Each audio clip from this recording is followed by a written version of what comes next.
Hey,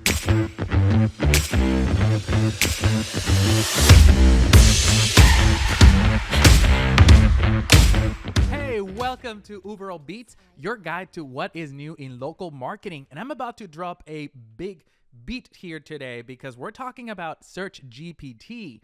So in this episode, we're talking about what is it? What is Search GPT from OpenAI? What are my first impressions after a few hours of playing with it, messing around with it, and really using it as a consumer? Is this the end of SEO as we know it? And how does it affect the customer journey when they're looking for products and services? Let's talk about it. So first off, what is Search GPT? It's basically a feature added on to ChatGPT. From OpenAI's perspective, ChatGPT can now make the searches online for you within the same chat format. So imagine as you are chatting with ChatGPT, ChatGPT now in the background can go look for information, retrieve it, and give it to you as accurate as it can find it online. Now, Search GPT was released a few days ago for paid customers. So anybody that has a paid ChatGPT membership already has access to it. There is no definite date yet announced on when is it going to be released for free members or free users who are not paying for a membership. So more to come there. But luckily, I do have a membership. I was able to try it and bring you my perspective. And let's talk about it because I have some theories that I want to share with you as well. Now, is Search GPT replacing Google is the question. Because if we bring the search capabilities into the chat that we were talking about, that you're already using on your day-to-day activities, can that possibly replace search engines is the question here. Does that mean that Search GPT is the end of SEO? No, it's not. It's an evolution into a new era of technology as it's becoming available. It's giving us a lot more tools and yes, some of the challenges that will come with those tools as well. And yes, it is a scary development because just like anything that happens in the search space, you have to relearn things. You have to go back into the whiteboard and figure out what works, what doesn't, and continue learning. But that's just the way it is, right? Anything in search is continuous learning. In fact, I think that's really the reason why I've stuck with SEO for 12 years. Every time I feel like I've mastered it, I've become an expert, there's a big major development, change in the algorithm, change in search engines, launch of new platforms that require me to go back, continue studying, and really keep me in my toes, right? Which is also exciting. I think this is new technology, very exciting to see where it goes. So let's talk about first impressions. I started my journey testing Search GPT, as probably most of you guys would have started as well, looking for a pizza place. So, hey, Search GPT, can you give me a best pizza in San Antonio? And it pulled up immediately a map with pinned locations on the map as well as location cards. The cards have some sort of business description and 2 to 3 CTA buttons. So 2 to 3 call to action buttons from directions, website, call, etc. Now, first impressions, the map looks quite similar to Google Maps to my eye.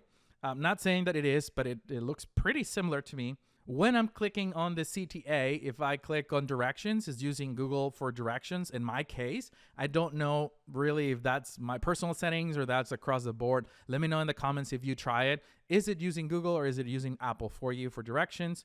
The website button takes you straight there. And honestly, I got quite a few results, right? It's not showing me reviews. Again, first impressions. I'm not seeing reputation. I'm not seeing things like that. But I am seeing the source. Where or how did ChatGPT came to the conclusion that these are the best places? So it is using publishers, blogs, websites out there that are talking and mentioning these businesses, which I thought it was very interesting. I continue my query and my travels searching for what is the best pizza restaurant that I can go on a date with my wife. Notice I'm being more specific. I'm chatting and I'm not mentioning a location or a city, yet it knew exactly where I am. So it gave me in-town locations, and they were actually pretty spot on according to the descriptions that I was reading. So I said, okay, well, let's keep this thing going, right? So ChatGPT, what is the best pizza restaurant to take my 2-year-old niece, right? We keep in the same theme, but we're completely changing drastic scenery. So obviously it gave me more kids-friendly places. And then I completely gave it another twist, and I said, what is the best pizza restaurant where I can bring my dog to? And it did phenomenal as well. I mean, it did really good. It gave me businesses that actually mention dog friendly, furry friend are welcome. And overall, even though I only got 2 results, it's actually okay, right? Like they are useful results. So overall, it's just the beginning of this, but it's a pretty good stage 1, right? It's a pretty good phase 1. It is threatening because people can get the information when I go into your website. There's no such thing as ranked tracking in here, right? There's no rankings, there's no tracking. It's still too new and too early to determine what are the next best steps, right? But we do know that this is a new channel. And there's going to be a lot of data that needs to be optimized for this channel to be able to recognize your brand and be able to recommend your brand to searchers. So I guess the question for you to leave you on is, should you block ChatGPT bots at this point from crawling your website? Because I remember 2 years ago when ChatGPT was launched, everybody was blocking it. They didn't want ChatGPT to copy their content and learn from their content. But based on SearchGPT, it looks like it's crawling your website to acquire your business information. So what do you think? Do you think it's a good idea to block them, or don't touch it and make sure that they can crawl your website? Let me know in the comments. Thank you so much for watching. Make sure you go check out our Local Marketing Beat podcast on YouTube and Spotify. And if you want to learn more about Uberall, visit uberall.com. All right, I'll see you on the next one.